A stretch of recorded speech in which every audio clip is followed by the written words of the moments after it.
for podiums. Me, not so much. No, you're good. No, you're excellent.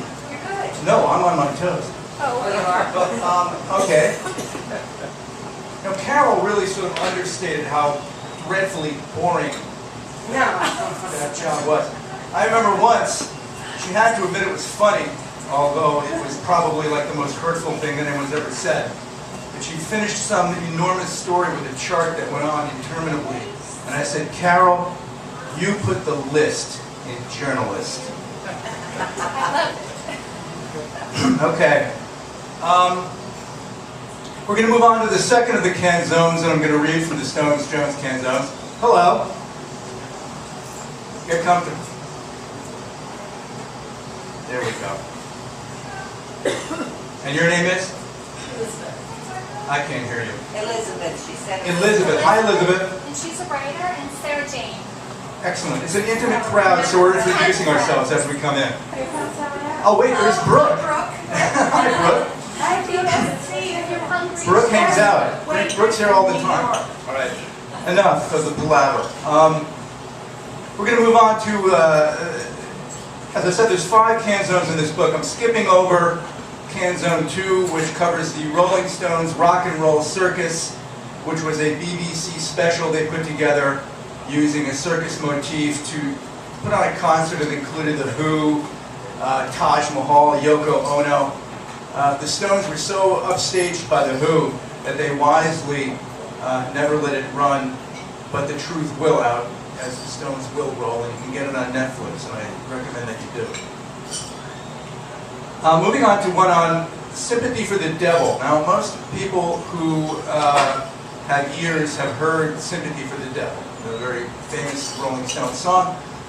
A lot of people have seen movies by Jean-Luc Godard, but fewer still have seen his movie called Sympathy for the Devil, in which he presents a documentary of the Rolling Stones essentially creating this big hit from Beggar's Banquet. I guess it sort of takes it through the phase 3 clinical trials. You know, they've already written it. It starts with them sitting in a circle with acoustic guitars and like getting a feel for it. And it takes it to the hoo-hoos and the bongos that we've had drummed into our ears for the last 30, 40 years now.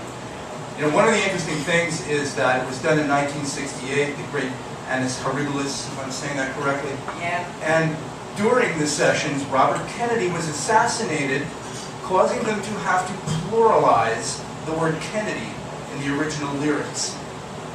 The other thing about the Jean-Luc Godard movie, Sympathy for the Devil, is that he intersperses these dreadfully, soddenly boring stretches of them in the studio, tuning their guitars and things, and watching Brian Jones die.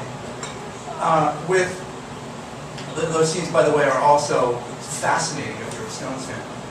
He intersperses them with social commentary. The ultra-Marxist Jean-Luc Godard. The truly amazing part of it is where he hits black separatism with something like a 9-pound hammer. So I recommend, if you've not seen that movie, that you do see it. There'll be a brief synopsis here. Keith holds up the wall and peels a classic riff. Stones Jones Canzone number 3, the Stones in Sympathy for the Devil. Jesus, will you look at Brian Jones, compartmentalized, behind a wall of sound attenuation.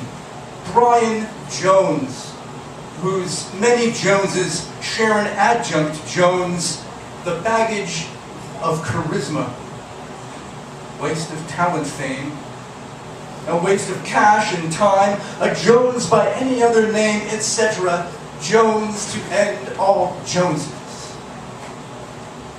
Here's a yellow card from Keith. 3 chords, man, it isn't hard. Just look at Charlie. Charlie, look at Jones. We'll keep him in the rhythm section. Bill, let's get you some maracas. Keep smiling, Bill. And there are other players on the bill. And blokes with cameras and microphones on booms. And now, an Afro-Marxist Bill of Rights is read. Who's picking up the bill for this production? sitting on a wall of junkyard cars beside the Thames, like Bill upon a Fender twin, but unlike Bill in many ways. A panther with a talent for the imitative focuses his talent on intimidation. More austere than Bill on bass, the brother plays at ghetto bar. He's Eldridge Cleaver in a fascist leotard. Cut back to studio. Jean-Luc Godard is stringing a guitar, ignoring Bill and focusing on Keith and Mick. Godard, that bastion of the Nouvelle Vague. Godard, purveyor of La Bande Apart, shoots Jones from overhead, behind, with no regard for Brian's legacy. La Klein Batalde. Meanwhile, Mick evolves a funky caterwaul and Keith unwinds a honky wall of sound effect, quite lost upon Godard, who's come to film the revolution. Talent is absurd. Go find a formula for talent. Now, at Camden Quayside, dig the talent show. An open soapbox for Godard, who speaks in tongues as the graffiti talent Eve Democracy decants her talent. On the Doors and bourgeois Bentleys, bill the Stones for damages. And that's for talent. What the hell more motherfucking talent could you ask for than the ersatz Leroy Jones reciting as his crow dispatches Jones of Arc face down in nightgowns? You want talent? There's some. Bleeding on the pavement, on the wall. Democracy scrawls up against the wall. Now, strumming chords behind a padded wall, a multi-instrumental waste of talent. Godard is painting something on the wall. Mr. President, tear down this wall. A line ironically post-avant-garde and premature. It's retrograde. Now all the pieces fall together. Wall-to-wall percussive coding. Charlie nodding. Bill communicating. Jagger quacks his bill and shakes a feather. Keith holds up the wall and peels a classic riff as Brian Jones strums 1-4-5.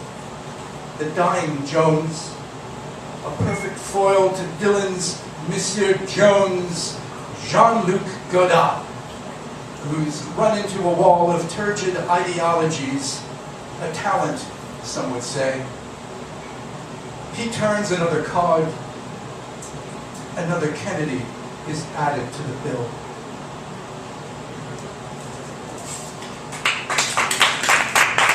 Harold's good tonight, isn't she?